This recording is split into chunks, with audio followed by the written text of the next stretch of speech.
హరి ఓం. శ్రీ గురుభ్యో నమః. శ్రీ రమణ సద్గురు దేవాయ నమః. శ్రీ రమణ భాషణంలో సెప్టెంబర్ 30, 1936, 252వ ప్రశ్న. శ్రీ రామకృష్ణులు వివేకానందులను సృజించారు, తాకారనమాట. తోడనే అతడు ఆనంద స్థితుడైపోయాట. అది సాధ్యమా భగవాన్ అన్నారు ఒక ఆయన. శ్రీ రామకృష్ణ పరమహంస వివేకానందుడిని తాకారట. వెంటనే అతడు ఆనందస్థితుడయ్యాట. ఇది సాధ్యమా అని అడిగారు ఒకరు. ఇప్పుడు మహర్షులు వారు అన్నారు, శ్రీ రామకృష్ణుడు అందరినీ ఆ ఉద్దేశంతో తాకలేదు. ఆత్మ వారు సృజించేది కాదు, కొత్తగా తెచ్చి రామకృష్ణుడు గారు కూడా సృజించి అక్కడ పెట్టలేదు. ఆత్మానుభవము వారు సృష్టించలేదు. వివేకానందుడు పరిణితుడై ఉన్నాడు గనక, అతడు పక్వమై ఉన్నాడు గనక ఈయన తాకగానే అతడికి ఆనందం కలిగిందంతే. అక్కడ ఆత్మని ఎవరు తయారు చేసి అక్కడ పెట్టలేదు, ఆత్మానుభవము కూడా సృష్టించలేదు ఎవరును. వివేకానందుడు పరిణితుడై ఉన్నాడు. ఆత్మానుభవానికై అతడు ఎంతగానో ఆతురుడై ఉన్నాడు. ఎప్పుడెప్పుడు ఆత్మానుభవాన్ని పొందుతాను, ఎప్పుడు నా స్వరూపాన్ని నేను పొందుతాను అనేటువంటి ఆతురుతో ఉన్నాడు. పూర్వాంగం అంతా పూర్వజన్మలోనే పూర్తి చేస్తున్నాడు. కాబట్టి ఆత్మ అనుభవాన్ని పొందడానికి కావలసినటువంటి పూర్వాంగం అంతా గత జన్మలో అతనికి పూర్తి అయిపోయింది. అట్టి అనుభవం పక్వ బుద్ధులకే కలుగుతుంది. గురువు ఇలా ఆత్మానుభవం పొందిన గురువు ఇలా తాకగానే ఆత్మానుభవాన్ని పొందాలి అంటే పక్వ బుద్ధి కలిగిన వారికి మాత్రమే సాధ్యమవుతుంది అన్నారు భగవాన్. అప్పుడు ఆ పృచ్ఛకుడు, అందరికీ అటు అద్భుతాలు వర్తింపనగునా? అందరికీ ఎలాంటి అద్భుతాలు జరుగుతాయా అంటే మహర్షి అన్నారు, వారు అర్హులైతేను. వివేకానందుడు అర్హులు కాబట్టి అటువంటి జరిగింది. అలాగే అర్హులైన వారికి అందరికీను. ఇక్కడ యోగ్యత ప్రధానం. బలవంతుడు దుర్బలుని ఆధీనం చేసుకోగలుగుతాడు. దృఢ మనస్కుడు దుర్బల మనస్కుని నశం చేసుకోగలుగుతాడు. నీవు చెప్పిన వారి విషయంలో జరిగింది అదే. వివేకానందుడు ఆత్మ ప్రతిష్ఠుడు కాలేదు. ఆ అద్భుతం జరిగాక కూడా నానా దేశాలే ఎందుకు తిరిగాడు? ఆ స్పర్శ ప్రభావం తాత్కాలికమే. ఒకవేళ వివేకానందుల వారిని రామకృష్ణులు స్పర్శించినా అతడు ఆత్మ అనుభవాన్ని పొందాడే గాని ప్రతిష్ఠితుడు కాలేదు. ఆత్మ అనుభవం ఎట్టిదో గురు స్పర్శ వల్ల వెంటనే పొందగలిగాడు, కానీ ప్రతిష్ఠితుడు కాలేకపోయాడు. ఎందుకంటే బలవంతుడు బలహీనుడిని వశం చేసుకుంటున్నట్లు ఆత్మ బలంలో దృఢమై ఉన్నటువంటి రామకృష్ణులు అటువంటి దృఢం కోసం ప్రయత్నం చేస్తున్న వివేకానందుని తాకేసరికి అతడికి అనుభవం అందిపోయింది. కాబట్టి వివేకానందుడు ఆత్మ ప్రతిష్ఠుడు కాలేదు. ఆ అద్భుతం జరిగాక కూడా నానా దేశాలు ఎందుకు పరిభ్రమించాడు? ఆ స్పర్శ ప్రభావం తాత్కాలికమే గనుక. ఆ స్పర్శ యొక్క ప్రభావం శాశ్వతంగా ఉంటే అలాగా ఆ ఆనంద స్థితిలో తను ఎక్కడున్నాడో అక్కడే ఉండును కదా. నానా దేశాలు ఎందుకు తిరిగాడు అంటే తాత్కాలికం గనుక అన్నారు భగవాన్. ఇప్పుడు పిచ్చుకుడు అన్నారు, మనస్సు హృదయంలో మునిగేది ఎలాగ భగవాన్ అని అడిగారు. మనస్సు హృదయంలో మునగాలి, అది ఎలాగా, ఏం చేస్తే మునుగుతుంది అన్నారు.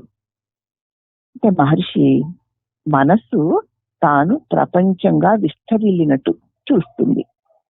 ప్రపంచం తాను, మనస్సు ఏం చేస్తుందమ్మా? తాను ప్రపంచంగా విస్తరిల్లినట్లు చూస్తుంది. విభిన్నత గోచరించినప్పుడు అది అంతఃసారంగా నిలిచి ఉంటుంది. మనసు తానే ఇలాగా అలాగా అనుకుంటూ ప్రపంచంగా భావించుకుంటూ దాన్ని చూస్తూ ఉంటుంది. ఇప్పుడు మనం చూస్తున్నదంతా అక్కడ మన మనసు యొక్క భావానికి అనుగుణమైన ప్రపంచాన్ని. ఎప్పుడైతే ఈ విభిన్నత గోచరించదో, బయట నానాత్వ దృశ్యం అంతా ఎప్పుడు దానికి గోచరించదో అప్పుడు అంతఃసారంగా నిలిచిపోతుంది. విషయం గోచరించినప్పుడు తానుగానే ఉంటుంది మనస్సు. మనస్సు హృదయంలో మునిగేది ఎలాగా అని అర్చకుడు భగవాన్ అడిగాడు. అప్పుడు భగవాన్ అన్నారు, ఈ మనస్సు తానే ప్రపంచంలాగా విస్తరించి ఉన్నట్టుగా ప్రపంచాన్ని చూస్తుంది. విభిన్నత గోచరించకపోతే అది అంతఃసారంగా నిలిచిపోతుంది. అదే హృదయం. హృదయంలోనికి చొచ్చుకొనడం అంటే విక్షేపాలేమీ లేకుండా ఉండడం అన్నమాట. మనస్సు చూపించే నానా రకాల నామరూపాలేవి లేకుండా పోతే మనసు తన మూలంలో తాను చేరిపోతుంది. అదే హృదయం. హృదయంలోకి చొచ్చుకోవడం అంటే ఏ విక్షేపము లేకుండా ఒక్క దృశ్యము లేకుండా ఉన్నటువంటి ఆ స్వస్తికే హృదయంలోకి చుచ్చుకొని ఉండడం అంటే. ఇక్కడెక్కడో ఒక సన్నటి గుహలాగా ఉంటుంది, దానిలోకి దూరి వెళ్ళాలి అనుకోకలేదు. ఎప్పుడైతే మనసుకి ఒక్క దృశ్యము కానరాదో అదే హృదయంగా నిలబడ్డం. దృశ్యవారితం చిత్తమాత్మన చిత్వదర్శనం తత్వదర్శనం అన్నారు కదా ఉపదేశాలలో భగవాను. దృశ్యము నివారింపబడిన మనస్సే చిత్తు అంటే ప్రకాశమై ఉంటుంది. ఆ ప్రకాశమే సత్తు, ఆ పరమాత్మ. అవునా? అంచేత మనస్సు ఎంతసేపు రకరకాల భావాలతో వ్యాపించి ఉన్న జగత్తులోనికి చొచ్చుకొని వెళ్ళిపోతూ ఉంటుంది. అలా వెళ్ళిపోతున్న మనస్సుని ఎప్పుడైతే తన మూలంలోనికి అంటే హృదయంలోనికి నిలపాలి అనుకున్నప్పుడు వాటినన్నిటినీ మనస్సు వదిలేసేసరికి తన మూలంలో అచిత్ స్వరూపముగా మిగిలిపోతుంది. అదే ఏ దృశ్యము లేదనమాట. కాబట్టి హృదయమే ఏకైక సత్యము, మనస్సు తాత్కాలికము. నీ మనస్సు ఎంత కాసేపు ఉంటుంది, రకరకాలుగా మళ్ళీ పోతుంది. అయితే మనసు తాత్కాలికము, హృదయమే ఏకైక సత్యం. హృదయంలో మునగడం అంటే తానుగా ఉండడం. ఏదో నీళ్ళల్లో ములిగినట్టు ఏదో మునగడం అనుకుంటున్నారేమో, కాదు. తానుగా ఉండడం, తనకంటే అన్యమేమీ గోచరించకపోవడం, అదే హృదయంలో ములగడం. దేహాత్మ బుద్ధి కారణంగా ఒకడు ప్రపంచం తనకి వేరు అనుకుంటాడు. దేహం నేననుకునేసరికి మిగతా నామరూపాలన్నీ తనకంటే వేరు అనుకుంటాడు. మనం కూడా అంతేగా. తాను కుదిరిపడి ఆత్మ పదవీచ్యుతుడై తప్పుదారుల పడినందు చేతనే మిథ్యా సాదృశ్యం అతనికి కనిపిస్తోంది. ఎందుకు అలా అనిపిస్తోంది అతడికి? తాను ఈ దేహమే నేను అనుకుని స్థిరంగా దేహం నేననుకున్న భావంతో తన నిజస్వరూపమైన ఆత్మ నుంచి జారిపోవడం చేత ఇక తప్పుదారుల్లో పడి తిరగడం చేతనే ఈ మిథ్యా దృశ్యమంతా సత్యం అనిపిస్తోంది. నువ్వు ఆత్మస్వరూపానివై ఉన్నావు, నువ్వు తెలివి స్వరూపానివై ఉన్నావు. నీ తెలివి అందే సమస్త దృశ్యము తెలియబడుతోంది. అతి ప్రకాశమైన వాడవై ఉండి ఆత్మస్వరూపుడవై ఉన్న నువ్వు ఆ ప్రకాశంలో కనిపించే ఒక దేహాన్ని నేను అని భ్రమించి నీ అనంత ప్రకాశాన్ని దేహానికి మాత్రమే పరిమితం చేసుకుని చూస్తున్నావు. ఆ తర్వాత ఆ ఇంద్రియాల ద్వారా నానాత్వాన్ని చూస్తూ తప్పుదారుల్లో పడి సంచరిస్తూ ఉంటావు. అందుకే నీకు అసలు లేని ఈ జగత్తంతా సత్యము అన్నట్లు కనిపిస్తోంది. అర్థమైందా ఈ వివరణ? అతనికి ఒక్కటే సలహా భగవాన్ ఇచ్చారు. యథార్థము కాని భావాలను వదిలేయి. ఇవన్నీ సత్యాలు కావు, నీ చేత తెలియబడేవి ఏవి సత్యాలు కావు, అవి యథార్థాలు కావు. అవన్నీ భావనల రూపంలో నీ దగ్గర ఉన్నాయి. దాన్ని వదిలేయి. నీ చేతిలో ఉంది, దాన్ని వదిలేయి. మన చేతిలో ఏదో వస్తువు పట్టుకున్నాను అనుకోకండి. మనస్సు హృదయంలోకి మొలగడం ఎలాగా అని అడుగుతున్నాడు ఆయన. అప్పుడు భగవాన్ వివరణ అంతా చెప్పారు. దేహాత్ముద్ధి కారణంగానే ఒకడు ప్రపంచం తనకి వేరనుకుంటున్నాడు. తాను దేహమే తాననుకుని తన స్వస్థితిలో కుదురుగా ఉండడాన్ని వదిలేసి తన అద్భుతమైన అనంతమైన ఆత్మ నుంచి పదవీచ్యుతుడై తప్పుదారులంటబడి ఉండడం చేత ఈ మిథ్యా సాదృశ్యం అంతా కనిపిస్తుంది. అతనికి ఒకే ఒక్క సలహా ఏమిటంటే, యథార్థము కాని భావాలను వదిలేసి వచ్చిన దారినే వెనకకి మూలానికి వెళ్ళు. నీ చేత తెలియబడేవన్నీ సత్యాలు కావు. వాటిని వదిలేసి నీవు నీ చేత తెలియబడే విషయాలలోనికి వెలుపలికి వెళ్ళిపో. వాటిని వదిలేసి నీవు నీ మూలంలోకి వెనక్కి తిరుగు. ఎక్కడి నుంచి వచ్చావో అక్కడికి వెనక్కి తిరుగు. ఆత్మగా స్థిరపడతావు. ఎక్కడి నుంచి వచ్చావు అంటే ఆ ప్రకాశంలో నుంచే నేనన్న తలంపు రూపంలో వచ్చింది ఇది. ఆ తలంపు ఏమైంది, ఒక దేహం నేనన్న భ్రమలో పడి ఇక అనేకత్వపు భ్రాంతిలో ఈ విషయాల్లో దొరుకుతుంది. అంచేత ఈ దృశ్యాన్ని అంతటిని వదిలేసి నీ మూలమేమిటో నేనెవరైనా నేను ప్రశ్నించి నేనన్న భావన వెలుగుదా చోటుకి చేరుకో. నీ మూలంలోకి వెళ్ళిపో. అప్పుడు ఆత్మగా అప్పుడు ఇంకా రెండోదే ఉండదు. ఆ ఉన్నదేదో అదే నువ్వు. దానిలో స్థిరపడిపో. ఆ స్థితిలో ఇక భేదాలే లేవు. ఒకే ఒక ప్రకాశం నీవుగా ఉంటావు. అట్టి స్థితిలో ఏ సందేహాలు కూడా రావు.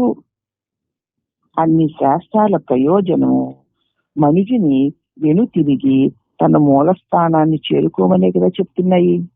శాస్త్రాలు ఎన్ని చెప్పినా, ఎన్ని విధాలు చెప్పినా మనుషుల్ని ఈ ప్రపంచ విషయాల్లో నుంచి, దేహ మమకారాల్లో నుంచి, మనోభావాల్లో నుంచి వెనుతిరిగి నువ్వు ఎక్కడి నుంచి వచ్చావో నీ మూలం ఏమిటో ఆ మూలంలోకి చేరుకో అనే కదా. నీ నిజ గమ్యస్థానం ఏదో దానిలోకి చేరుకు నువ్వు సుస్థితుడువు కా అనే చెప్తున్నాయి అన్ని శాస్త్రాలు కూడా. అతడు కొత్తగా ఏం సంపాదించక్కర్లేదు. తన యథార్థము కాని భావాలను తెచ్చిపెట్టుకున్న వ్యర్థ ఆచరణలు వదులు అంతే. ఈ తలంపులు ఏవి సత్యాలు కావు. అసత్యం పట్ల నీకున్న వ్యామోహాలే నీ తలంపులు. మన తలంపులన్నీ కూడా అంతే. తలంపులు వస్తున్నాయంటే అసత్య విషయాల మీద ఉన్న నీ వ్యామోహాలే నీకు తలంపులుగా వస్తున్నాయి. అవి యథార్థాలు కావు. వాటిని దాని వల్ల తెచ్చిపెట్టుకున్న వ్యర్థమైన ఆచరణలు ఇవన్నీ వదలడం ఒక్కటే వాడికి కర్తవ్యం. ఇవన్నీ పనికి మారిన ఆచరణలే మనం చేస్తున్నవన్నీ కూడా. ఎందుకంటే అసత్యమైన దృశ్యమానమైన విషయాల్లో నుంచి వచ్చేటువంటి వాటి కోసం చేస్తున్న పనులు ఇవన్నీ. ఇదే అసత్యమై ఉన్నప్పుడు వాటి కోసం నువ్వు చేసే పనుల యొక్క ఫలితాలు కూడా అసత్యాలే. కాబట్టి వాటిలన్నిటినీ వదిలేసి ఉండడం ఒక్కటే నీ కర్తవ్యం. అది మానేసి ఏవో నవీనాలు కొత్తవి రహస్యాలను చిక్కించుకోవడానికి సహకారపడుతూ ఉంటాడు.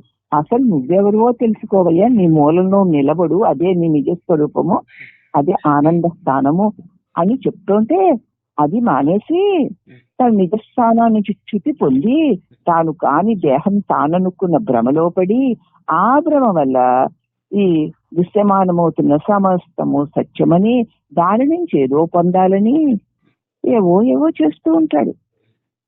కొత్తవన్నీ తెలుసుకుంటూ రహస్యాలన్నింటినీ చిక్కించుకోవడానికి తహతహలాడుతూ ఉంటాడు. తనకి సుఖమిచ్చేవి ఎక్కడో బయట ఉన్నాయి అనుకుంటాడు.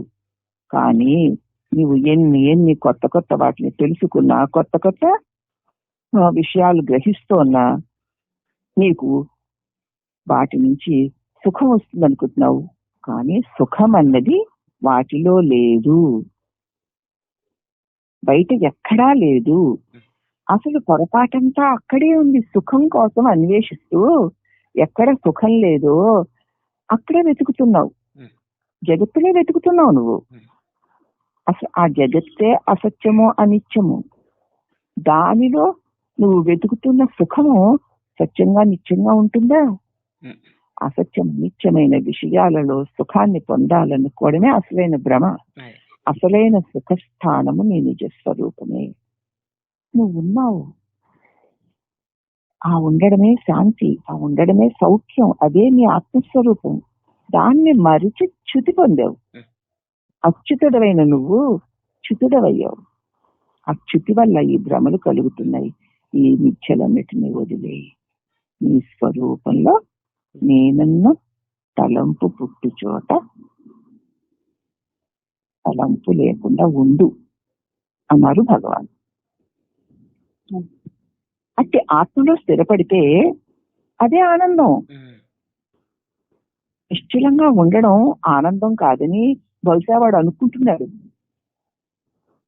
ఆత్మలో నీ స్వరూపంలో స్థిరపడ్డాక ఇక నిశ్చలత్వమే మిగులుతుంది. చంచలత్వం లేదు, మోహం లేదు, తనకంటే వేరుగా ఒక వస్తువు లేదు.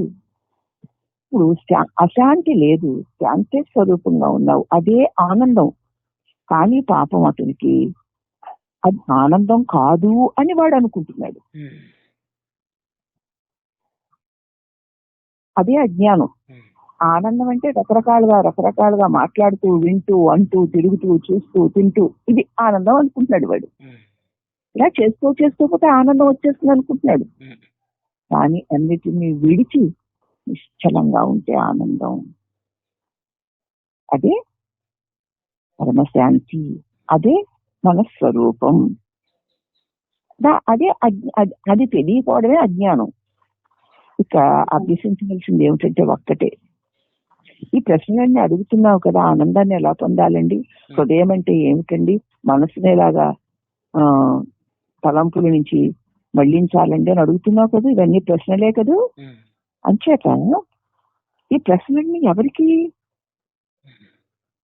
అని ఒక్కసారి ప్రశ్నించి చూడు. నాకేం సమాధానం చెప్తావు, ఆ నేనెవరా అని ఆగి చూడు. అప్పుడు ప్రశ్నలన్నీ తొలగిపోయి ప్రశ్నించేవాడే లేని పరమ మౌనం, పరమ నిశ్శబ్దం, పరమ శాంతి నువ్వు పొందుతూనే ఉన్నావు.